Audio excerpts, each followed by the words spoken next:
insan, öncelik adalet, davamız haktır işte siyaset. Hüdapar'dan geldi işaret, haydi gelin bu sefer Hüdapar'a.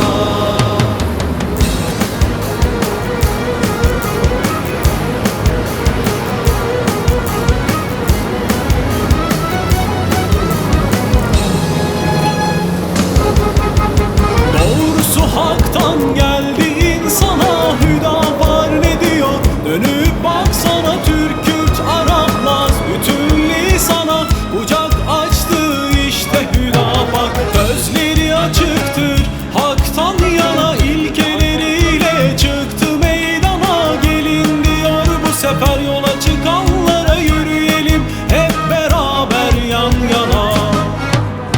Önce insan, öncelik adalet, davamız haktır işte siyaset. Hüdapar'dan geldi işaret, haydi şimdi dökülür yollara. Önce insan, öncelik adalet, davamız haktır işte siyaset. Hüdapar'dan geldi işaret, haydi gelin bu sefer Hüdapar'a.